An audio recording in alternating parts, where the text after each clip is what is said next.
क्या यूएस और ईरान के युद्ध में अब रशिया की एंट्री हो गई है? व्लादिमीर पुतिन ने अपने सबसे खतरनाक डूम्सडे जहाज को तेहरान में उतरवा दिया है और ये एक सबसे बड़ी हिंट है कि शायद अब वॉर और ये युद्ध अब यहां से आगे बढ़ने वाला है। लेकिन हुआ क्या क्या है वो मैं आपको शुरू से बता देता हूं। आपको याद होगा एमओयू साइन हुआ था स्वीडन में, उसके बाद बातें जहां पर 60 दिन के सीज फायर की हुई थी, लेकिन 60 दिन से पहले ही 20 दिन के अंदर ही सीज फायर तोड़ दिया गया। सीज फायर का उल्लंघन हुआ, स्ट्रेट ऑफ हॉर्मुज से जाती हुई शिप्स पर अटैक हुआ। उसके बाद अमेरिका ने क्विक रिएक्शन दिया। डोनाल्ड ट्रंप ने बोला कि अब ये सीज फायर खत्म हो चुका है, एमओयू डजंट एग्जिस्ट।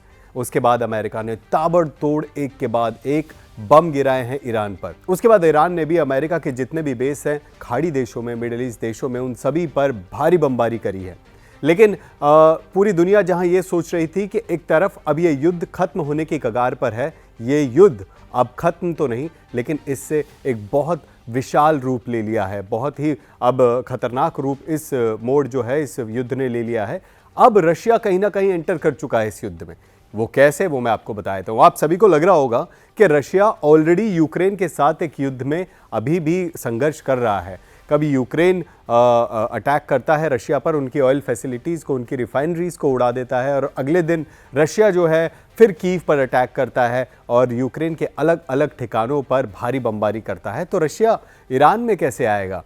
वही रशिया जिसको आर्मेनिया में जाना था, जिसके साथ आर्मेनिया के साथ डिफेंस पैक्ट था। आर्मेनिया ने सोचा था कि हमारा जब अजरबैजान के साथ युद्ध होगा तो रशिया आएगा और हमें बचाएगा, लेकिन रशिया नहीं गया। अब रशिया ईरान में इस युद्ध में कैसे आ सकता है? व्लादिमीर पुतिन ने ईरान में डूम्सडे प्लेन भेज दिया है। प्रलय के दिन का जो जहाज है वो व्लादिमीर पुतिन ने भेज दिया है।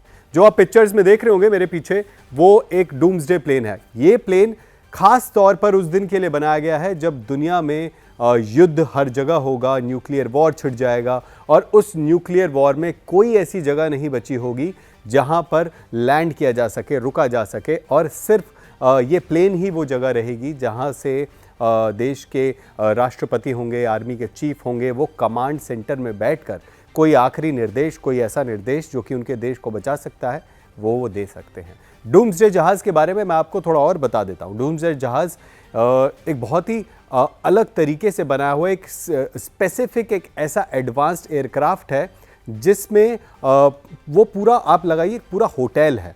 वहाँ पर कई दिन तक हवा में उड़ाने के लिए उस प्लेन को उतना ईंधन उसमें रखा जा सकता है, राष्ट्रपति के लिए, आर्मी के चीफ्स के लिए, और बोर्ड रूम्स हैं, मीटिंग रूम्स हैं, बेडरूम्स हैं, लाउंज हैं, ताकि कई दिनों तक अगर ये जहाज़ हवा में ही है तो ये जितने भी बड़े डेलीगेट्स हैं, जितने भी बड़े लीडर्स हैं, वो उस प्लेन में बैठकर कई दिन बिता सके। और साथ ही साथ नीचे यानी कि अर्थ पे अगर न्यूक्लियर अटैक हो चुका है तो उस न्यूक्लियर अटैक से भी ये जहाज़ सारे बड़े लीडर्स को, देश के जो बड़े लीडर्स हैं, राष्ट्रपति हैं, प्रधानमंत्री, उन सबको बचा सकता है। देखिए, रशिया ने ये जहाज़ आखिर क्यों बनाया था?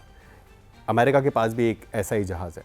तो रशिया ने ये जहाज़ इसीलिए बनाया था कि एक समय था जब कोल्ड वॉर हुआ था, उसके बाद क्यूबा में जो मिसाइल क्राइसिस थी वो हुआ था, उसके बाद जब अमेरिका और रशिया में एक अंदरूनी युद्ध छिड़ गया था जिसमें कि दोनों ही देश मिसाइल डेवलपमेंट पर, न्यूक्लियर प्रोग्राम्स पर इतना ज़्यादा फोकस कर रहे थे कि सब दोनों देश एक दूसरे से कंपटीशन में थे कि कौन ज़्यादा न्यूक्लियर वेपन्स जो है वो बना सकता है।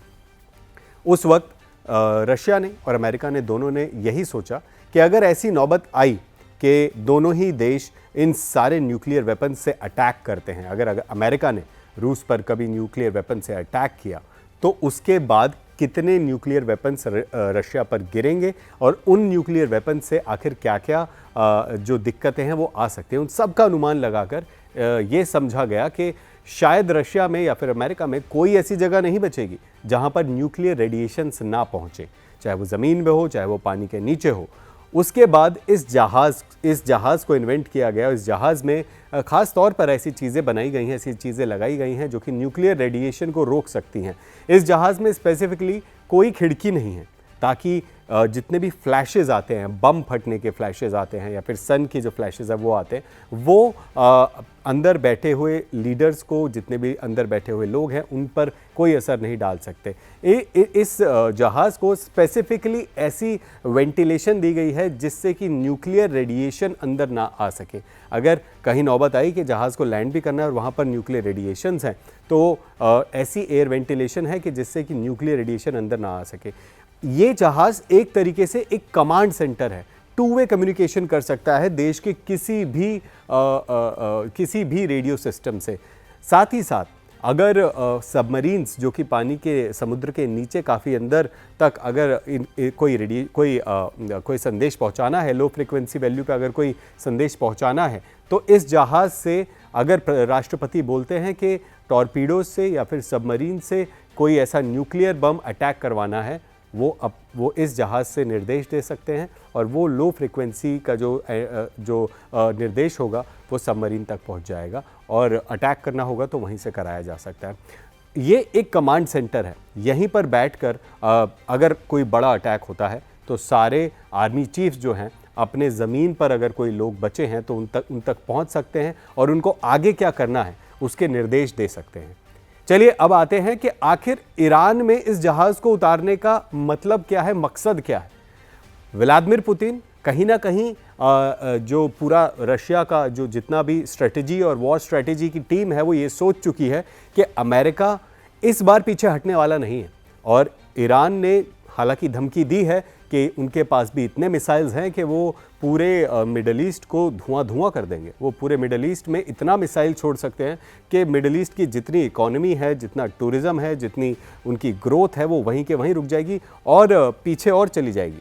तो अगर कुछ ऐसा होने की नौबत आई और अगर ऐसा होने की भी नौबत आई कि अमेरिका ने फुल ब्लोन अटैक किया और अपने जितने बड़े मिसाइल्स हैं, आर्सेनल हैं, वो यूज़ किए इस वॉर में, और ख़ास तौर पर वो बटन, न्यूक्लियर बटन, अगर अमेरिका, आपको पता है नागासाकी हिरोशिमा पर जब अटैक हुआ था तो सिर्फ एक ही बार न्यूक्लियर बम इस विश्व में आज तक चला है, वो उस विश्व युद्ध में चला था जब जापान पर अमेरिका ने नागासाकी और हिरोशिमा पर एटम बम गिराया था। उसके बाद से आज तक ये कहा जाता है कि उसकी रेडिएशंस अभी तक कंट्रोल नहीं हो पाई हैं और वो सबसे घातक जो है अटैक था न्यूक्लियर बम का, एटम बम का किसी भी देश पर। लेकिन वो बहुत ही पुरानी बात हो गई, कई दशकों पुरानी बात हो गई। आज के जो न्यूक्लियर बम्स हैं वो उस एटम बम से 10 से 15 गुना ज़्यादा कैरी करते हैं। एक्सप्लोजन का जो मादा है वो उनके अंदर बहुत ज़्यादा है।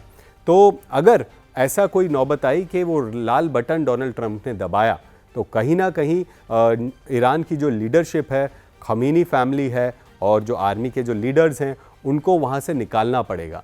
सिर्फ उसी के लिए रशिया ने अपना जो ये जहाज़ है, अपना जो ये डूम्सडे प्लेन है, इसको ईरान में भेजा है।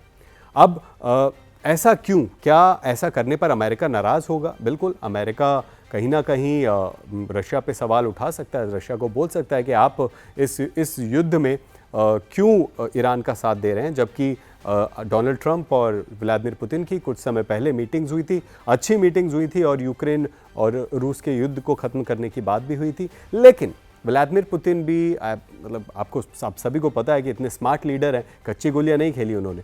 तो कहीं ना कहीं जितना भी नेटो और यूरोप की कंट्रीज़ हैं जो रशिया के खिलाफ इस वक्त सैंक्शंस पे सैंक्शंस लगाने की कोशिश कर रही हैं व्लादिमीर ज़ेलेंस्की के साथ मिलकर, तो रशिया भी अपना एक स्टैंड लेके खड़ा है कि अगर आप यूरोप और अमेरिका मिलकर हमारे खिलाफ इतनी सारी साजिशें कर सकते हैं तो मैं क्यों नहीं आपके एक युद्ध में जाकर और वहाँ के जो लीडर्स हैं, जो ओपोनेंट में आपके जो लीडर्स हैं, उन सबको, अगर आप कुछ ऐसा करते हैं विश्व युद्ध की जो अगर कोई ऐसी नौबत आती है तो मैं क्यों नहीं उन लीडर्स को निकाल कर अपने जहाज़ में वापस रशिया या फिर किसी और देश में लैंड कराऊँ।